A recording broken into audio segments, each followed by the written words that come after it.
Drummers against implied timekeeping stick release. This video is just my idea of having a bit of fun, showing you how to do the mechanics properly when throwing your stick in the air. I have never been a very good stick twirler. So many other people are great at it, but I just never seem to do it well. I just never caught with me. Some guys are just a natural at it. But in lieu of that, rather than twirl my stick, many years ago I started releasing the stick. And you're taking a big chance, and I know that when you're throwing the stick in the air. But if you have just a rule of thumb, basic mechanics, you'll have an over 80% chance, 4 of every 5 times, of catching the stick.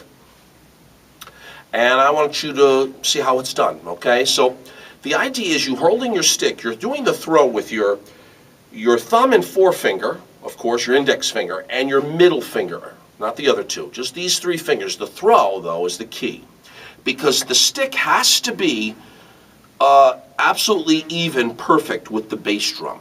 So when you're throwing it in the air, its trajectory is like this, coming at you, like that, in the air.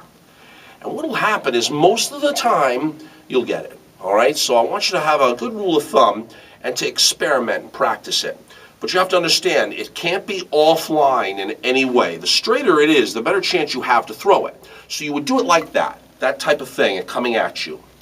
Now, the other thing I want you to practice on a break, or you would use it in a different sort of things like that, you want to enhance the throw with a hit on your bass drum or snare drum. You would do something like, get it in the air and coming at you every time, straight. And then most of the time, you'll get it. Now, if you miss it, you got to laugh at yourself, because everyone's going to laugh as well. But that's part of drums, and I never want you to be afraid to do it, because the payoff's fun and it's a good spark for any band. Guitar players are looking around, they don't know what the heck's going on. Your stick's flying in the air, but the key thing is to know your surroundings well and to make sure it's even at all times. If it's off, there's trouble. It's tough to catch it on angle, but if it's straight, you can do it every time. So get used to that and practice the trajectory, always coming at you, all right? There have been some fantastic acrobats on the drums with stick twirling and spinning. And Zoltan Chaney is definitely one of them, if you haven't seen him before on YouTube. But in the old days, it was Tommy Lee, who was a great spinner of sticks. And Tommy Aldrich was another absolutely fantastic spinner of the sticks with Ozzy. But 2 stand out to me from the old days, and I want you to know. One is Carl Palmer of Emerson, Lake and Palmer. He's a very famous drummer. But in the mid-70s, around maybe 1974, he had done a drum solo where he's just hitting his bass drum 1/8 notes pretty fast.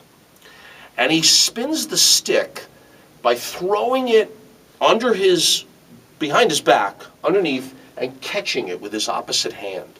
And he was doing it every single time, maybe 4 or 5 times in a row.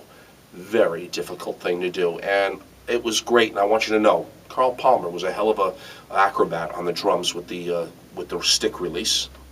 Another is an unknown guy, and if you can find out his name, I'd appreciate it. He was the drummer in LSD, a hard rock band out of Orange County, California. He was the greatest stick twirler I had ever seen. The guy was unbelievable.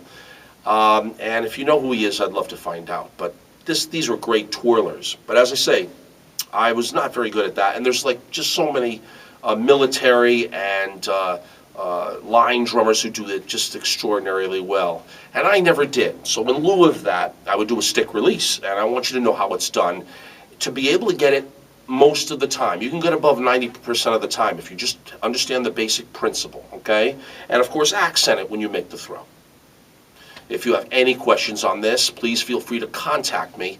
I'm on Facebook.com/Drummers Against Implied Timekeeping, Twitter.com/Drummers Against, and welcome to each and every one of you coming into my channel for the very first time to just go through my catalog, to understand that the things that I'm teaching, rather than just acrobatics. I am very involved with open-handed position playing. And of course, I am inviting you to subscribe, because your subscription is the support that I need to continue, and I thank you always for that. I think that this should be part of your arsenal when you play, because being able to release the stick and throw it like this can sometimes really spark a band, and it's a good thing for that. But you got to use it sparingly. Try to do it on breaks, and always hit the bass drum, or hit the bass drum and snare drum to accent the throw, and just practice it. And as I say, if you drop it, laugh along with everybody else. These things happen. Okay, so my best to all of you, and let me know what you think of the stick release. Take care.